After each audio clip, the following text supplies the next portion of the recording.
Alright guys, now we're going to read chapter 17 of Because of Winn, Dixie on the PDF file. It is on page 48. So please go to page 48 on the PDF file of Because of Winn, Dixie so you can follow along as I read aloud to you. You can pause the video while you guys are getting to that page and then press play when you guys are there so you can, once again, follow along as I read aloud. Alright, chapter 17. Well, Litmus came home from the war, said Miss Franny, as she went on with her story, and found himself alone. And he sat down on what used to be the front step of his house, and he cried and cried. He cried just like a baby. He missed his mama, and he missed his daddy, and he missed his sisters, and he missed the boy he used to be.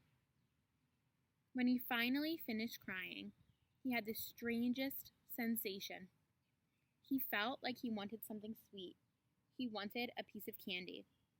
He hadn't had a piece of candy in years, and it was right then that he made a decision.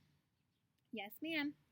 Litmus W. Block figured the world was a sorry affair and that it had enough ugly things in it, and what he was going to do was concentrate on putting something sweet in it. He got up and started walking. He walked all the way to Florida, and the whole time he was walking, he was planning. Planning what? I asked. Why, planning the candy factory. Did he build it? I asked. Of course he did. It's still standing out on Fairville Road. That old building? Said Amanda. That big, spooky one? It is not spooky, said Miss Franny. It was the birthplace of the family fortune. It was there that my great-grandfather manufactured the Litmus lozenge, a candy that was famous all over the world. I've never heard of it, said Amanda. Me either, I said. Well, said Miss Franny Block, they aren't made anymore. The world, it seems, lost its appetite for Litmus lozenges. But I still happen to have a few. She opened the top drawer of her desk. It was full of candy. She opened the drawer below that. It was full of candy, too.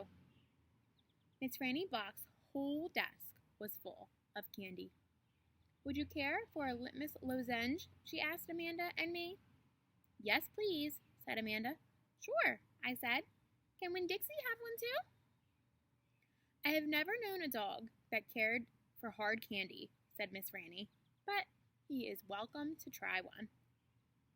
Miss Franny gave Amanda one Litmus lozenge, and me two. I unwrapped one and held it out to Winn Dixie. He sat up and sniffled it and wagged his tail and took the candy from between my fingers, real gentle. He tried to chew on it, and when it didn't work, he just swallowed the whole thing in one big gulp. Then he wagged his tail at me and laid back down. I ate my Litmus lozenge slow. It tasted good. It tasted like root beer and strawberry, and something else that I didn't have a name for. Something that made me feel kind of sad. I looked over at Amanda. She was sucking on her candy and thinking hard. Do you like it? Miss Franny asked me. Yes, ma'am, I told her. What about you, Amanda? Do you like the Litmus lozenge? Yes, ma'am, she said. But it makes me think of things I feel sad about. I wondered what in the world Amanda Wilkinson had to feel sad about. She wasn't new to town. She had a mama and a daddy. I had seen her with them in church. There's a secret ingredient in there, Miss Franny said. I know it, I told her. I can taste it. What is it? Sorrow, Miss Franny said. Not everybody can taste it. Children, especially, seem to have a hard time knowing it's there. I taste it, I said. Me too, said Amanda. Well then, Miss Franny said, you've probably both had your share of sadness.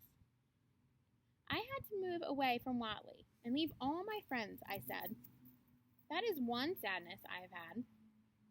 And Dunlap and Stevie Dewberry are always picking on me. That's another sadness. And the biggest one, my biggest sadness, is that my mama left me when I was still small. And I can hardly remember her. I keep hoping I'll get to meet her and tell her some stories. It makes me miss Carson, said Amanda. She sounded like she was going to cry. I have to go. And she got up and almost ran out of the Herman W. Block Memorial Library. Who's Carson? I asked Miss Franny. She shook her head. Sorrow, she said. It is a sorrow-filled world. But how do you put that in a piece of candy? I asked her. How do you get that taste in there? That's the secret, she said. That's why Litmus made a fortune.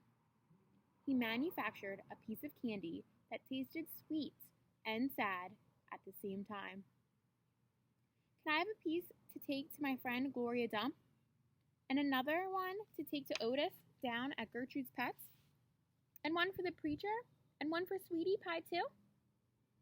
You may have as many as you want, said Miss Franny. So I stuffed my pockets full of Litmus lozenges, and I thanked Miss Franny for her story, and I checked out Gone with the Wind, which was a very big book, and I told Winn-Dixie to go get up, and the two of us left and went over to Gloria Dump's. I rode right past the Dewberry's house. Dunlap and Stevie were playing football in the front yard, and I was just getting ready to stick my tongue out at them. But then I thought about what Miss Franny said, about war not being good, and I thought about what Gloria Dump said, about not judging them too hard. And so I just waved instead. They stood and stared at me, but when I was almost all the way past, I saw Dunlap put his hand up in the air and wave back. Hey, he hollered. Hey, Opal. I waved harder, and I thought about Amanda Wilkinson and how it was neat that she liked a good story the same as I did. And I wondered again, who was Carson?